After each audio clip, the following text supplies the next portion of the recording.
Price lord. ದೇವರ ಅತಿ ಪರಿಶುದ್ಧ ನಾಮಕ್ಕೆ ಸ್ತೋತ್ರವಾಗಲಿ. ಮತ್ತೊಂದು ದಿನವನ್ನು ಕಾಣುವಂತೆ ದೇವರು ನಮಗೆ ಸಹಾಯ ಮಾಡಿದ್ದಕ್ಕಾಗಿ ಸ್ತೋತ್ರ. ಆತನು ಮಾಡಿದ ಉಪಕಾರಗಳಿಗಾಗಿ, ಎಲ್ಲ ಆಶೀರ್ವಾದಗಳಿಗಾಗಿ ದೇವರಿಗೆ ಸ್ತೋತ್ರವನ್ನು, ಮಹಿಮೆಯನ್ನು ಸಲ್ಲಿಸ್ತಾ ಇದ್ದೇನೆ. ಇಂದಿನ ವೇದ ಅಧ್ಯಯನಕ್ಕಾಗಿ ಒಂದು ವಾಕ್ಯವನ್ನು ಓದಿಕೊಳ್ಳೋಣ. ಅಪೊಸ್ತಲ ಕೃತ್ಯ 16ನೇ ಅಧ್ಯಾಯ 25ನೇ ವಾಕ್ಯ. ಮಧ್ಯರಾತ್ರಿಯಲ್ಲಿ ಪೌಲನು ಸೀಲನು ಪ್ರಾರ್ಥನೆ ಮಾಡುವವರಾಗಿ ದೇವರಿಗೆ ಸ್ತುತಿಪದಗಳನ್ನು ಆಡುತ್ತಿದ್ದರು. ಸೆರೆಯಲ್ಲಿದ್ದವರು ಲಕ್ಷ್ಯವಿಟ್ಟು ಕೇಳುತ್ತಿದ್ದರು. ಅಪೊಸ್ತಲನಾದ ಪೌಲನು ಆಸಿಯಾ ಸೀಮೆಯಲ್ಲಿ ವಾಕ್ಯ ಮಾತಾಡೋದಕ್ಕಾಗಿ ತೀರ್ಮಾನಿಸ್ತಾನೆ. ಆದರೆ ದೇವರ ಆತ್ಮ ಬೇಡ ಅನ್ನತ್ತೆ. ನಂತರ ಬಿತುನ್ಯಕ್ಕೆ ಹೋಗೋ ಪ್ರಯತ್ನ ಮಾಡ್ತಾನೆ. ಅಲ್ಲಿಗೂ ಬೇಡ ಅಂತ ಹೇಳಿದಾಗ ಪ್ರಾರ್ಥನೆ ಮಾಡಿ ದೇವರ ಸಲ ಬೇಡಿದಾಗ ದೇವರು ಒಂದು ದರ್ಶನವನ್ನು ಕೊಡ್ತಾರೆ. ಹೀಗೆ ನೀನು ಮಕದೋನ್ಯಕ್ಕೆ ಹೋಗಬೇಕೆಂಬುದಾಗಿ ಅವರು ಮಕದೋನ್ಯದ ಫಿಲಿಪ್ಪಿ ಎಂಬ ಪಟ್ಟಣಕ್ಕೆ ಬರ್ತಾರೆ. ಫಿಲಿಪ್ಪಿ ಎಂಬ ಪಟ್ಟಣದಲ್ಲಿ ಸುವಾರ್ತೆಯನ್ನು ಸಾರ್ತಾರೆ. ಅಲ್ಲಿ ಲುದ್ಯಳ ಹೃದಯವನ್ನು ದೇವರು ತೆರೀತಾರೆ. ಲುದ್ಯಳು ಯೇಸು ಸ್ವಾಮಿಯನ್ನು ಕಂಡುಕೊಂಡು ಕುಟುಂಬವಾಗಿ ದೇವರನ್ನು ಆರಾಧಿಸುವಂತಹ ಒಂದು ಸನ್ನಿವೇಶವನ್ನು ನಾವು 12ನೇ ವಾಕ್ಯದಿಂದ ಓದ್ತೀವಿ.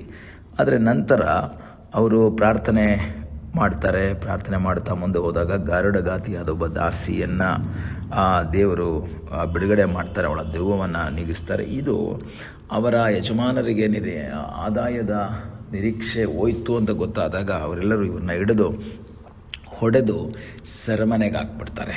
ಸೆರೆಮನೆಯಲ್ಲಿ ಇದ್ದುಕೊಂಡು ಬಹಳ ವೇದನೆ ಅನುಭವಿಸ್ತಾ ಇರುವಂತಹ ಅಪೊಸ್ತಲನಾದ ಪೌಲ ಮತ್ತು ಸೀಲರ ಕುರಿತಾಗಿ ನಾವಿಲ್ಲಿ ಓದ್ತಾ ಇದ್ದೇವೆ. ಒಂದು ರೀತಿಯಲ್ಲಿ ಹೇಳಿದ್ರೆ ಆಸಿಯಾ ಅಥವಾ ಬಿತುನ್ಯಕ್ಕೆ ಹೋಗಿದ್ದಿದ್ರೆ ನಮಗೆ ಈ ರೀತಿ ಆಗ್ತಿರಲಿಲ್ಲ ಎಂಬ ಒಂದು ಯೋಚನೆ ಬರುವಂತಹ ಒಂದು ಸನ್ನಿವೇಶನೂ ಸಹ ನಾವಲ್ಲಿ ನೋಡ್ತೀವಿ. ಆದರೆ ಅವರು ಆ ಸಮಯದಲ್ಲಿ ಗುಣಗುಟ್ಟುತ್ತಾ ಯಾಕೆ ನಮಗೆ ಈ ರೀತಿ ಆಯಿತು ಅಂತ ಯೋಚನೆ ಮಾಡಿ ನಿರಾಶೆಯಿಂದ ಇರುವುದಾಗಲಿ, ಗುಣಗುಟ್ಟುವ ಮಾತುಗಳನ್ನು ಹೇಳುವುದಾಗಲಿ ನಾವಲ್ಲಿ ನೋಡ್ತಾ ಇಲ್ಲ. ಅವರ ನಂಬಿಕೆಯಿಂದಲೇ ಮುಂದೆ ಸಾಗ್ತಾ ಇರೋದನ್ನು ನಾವು ನೋಡ್ತಾ ಇದ್ದೀವಿ. ಅಲ್ಲಿ ದೇವರನ್ನು ಆರಾಧನೆ ಮಾಡ್ತಾ ಇದ್ದಾರೆ. ದೇವರಿಗೆ ಸ್ತುತಿ ಪದಗಳನ್ನು ಆಡ್ತಾ ಇದ್ದಾರೆ, ಥ್ಯಾಂಕ್ಸ್ ಹೇಳ್ತಾ ಇದ್ದಾರೆ. ನನ್ನ ಅಭಿಪ್ರಾಯದಲ್ಲಿ ದೇವರಿಗೆ ಸ್ತುತಿ ಪದಗಳನ್ನು ಆಡುವಂತಹ ಸನ್ನಿವೇಶ ಅಲ್ಲ ಇವಾಗ. ದೇವರನ್ನು ದೂಷಿಸುವಂತಹ, ದೇವರಿಗೆ ವಿರುದ್ಧವಾಗಿ ಮಾತಾಡುವಂತಹ, ಅಥವಾ ಯಾಕೆ ನಮ್ಮನ್ನು ಇಲ್ಲಿಗೆ ಕರ್ಕೊಂಡು ಬಂದೆ ಅಂತೇಳಿ ಪ್ರಶ್ನೆ ಮಾಡುವಂತಹ ಒಂದು ಸನ್ನಿವೇಶದಲ್ಲಿ ಈ ಪೌಲ ಸೀಲರಿದ್ದರೂ ಸಹ ಅವರು ಅದನ್ನು ಬದಿಗೊತ್ತಿ ದೇವರ ಸನ್ನಿಧಾನದಲ್ಲಿ ಸ್ತುತಿಪದಗಳನ್ನು ಆಡ್ತಾ ಇದ್ದಾರೆ.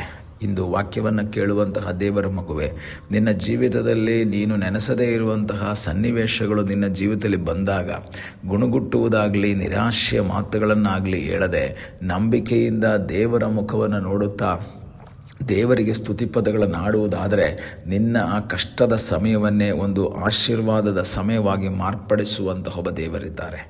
ಸನ್ನಿವೇಶಗಳು ಅನುಕೂಲವಾದ ನಂತರ ಆರಾಧನೆ ಮಾಡ್ತೀನಿ ಅಂತಲ್ಲ, ಸನ್ನಿವೇಶಗಳು ಎಲ್ಲವೂ ಸರಿಯಾದ ನಂತರ ಆರಾಧನೆ ಮಾಡ್ತೀನಿ ಅಂತಲ್ಲ.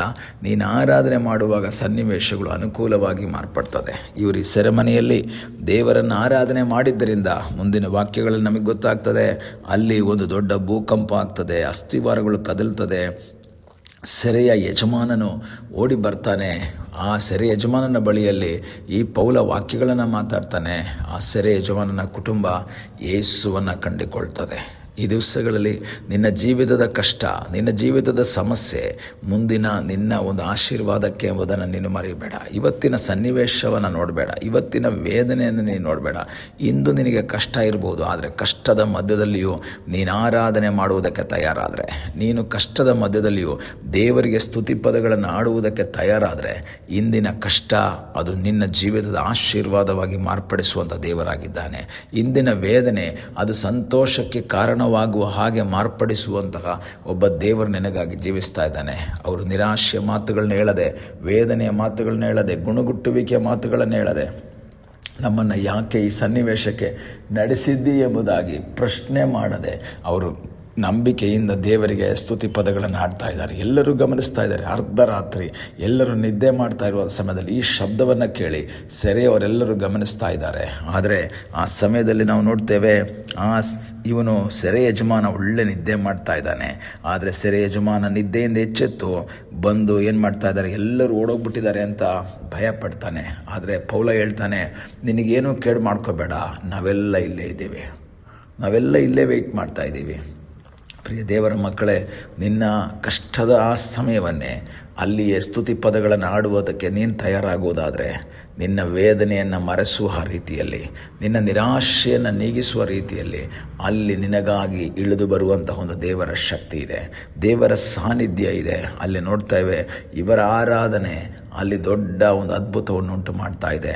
ಅಲ್ಲಿ ಅಸ್ಥಿವಾರಗಳು ಕದಲಿ ಎಲ್ಲರ ಬೇಡಿಗಳು ಕಳಚಿ ಬಿದ್ದು ಅವರು ಆ ದೇವರನ್ನು ಮೈಪಡಿಸುವಂಥ ರೀತಿಯಲ್ಲಿ ಒಂದು ಕುಟುಂಬ ಯೇಸುವಿನ ಕಡೆಗೆ ಬರುವಂಥ ರೀತಿಯಲ್ಲಿ ಮಾರ್ಪಟ್ಟಿದ್ದರೆ ನಿನ್ನ ವೇದನೆ ಅದೊಂದು ಆಶೀರ್ವಾದಕ್ಕೆ, ನಿನ್ನ ಒಂದು ಕಷ್ಟದ ಮಧ್ಯದಲ್ಲಿ ನೀನು ಮಾಡುವ ಆರಾಧನೆ ನಿನಗೆ ಮಾತ್ರವಲ್ಲ ಇತರರಿಗೂ ಅದೊಂದು ಆಶೀರ್ವಾದವಾಗಿ ಮಾರ್ಪಡುವಂತಹ ಒಂದು ಸನ್ನಿವೇಶವಾಗಿ ದೇವರು ಮಾಡ್ತಾನೆ. ಆ ರಾತ್ರಿಯಲ್ಲಿಯೇ ಅವರ ಗಾಯಗಳನ್ನು ಈ ಸೆರೆ ಯಜಮಾನ ತೊಳಿತಾ ಇದ್ದಾನೆ. ಒಂದು ವೇಳೆ ಸೆರೆ ಯಜಮಾನ ವಿರೋಧವಾಗಿ ಇವ್ರ ಬಗ್ಗೆ ಮಾತಾಡಿರ್ಬೋದು ಆರಂಭದಲ್ಲಿ, ಆದರೆ ಆ ವ್ಯಕ್ತಿಯನ್ನೇ ಇವರ ಗಾಯಗಳನ್ನು ತೊಳೆಯುವ ಹಾಗೆ ಮಾರ್ಪಡಿಸಿದಂಥ ಒಬ್ಬ ದೇವರು. ಅದು ಸಾಧ್ಯವಾದದ್ದು ಒಂದು ಆರಾಧನೆಯಲ್ಲಿ. ಕಷ್ಟದ ಮಧ್ಯದಲ್ಲಿ ಕರ್ತನನ್ನು ಆರಾಧಿಸು, ನಿನಗಾಗಿ ದೇವರು ಅದ್ಭುತ ಮಾಡ್ತಾನೆ. ಪ್ರಾರ್ಥಿಸೋಣ. ನಮ್ಮನ್ನು ಬಹಳವಾಗಿ ಪ್ರೀತಿ ಮಾಡುವ ಯೇಸುವೆ, ಈ ಸಮಯಕ್ಕಾಗಿ ಸ್ತೋತ್ರ.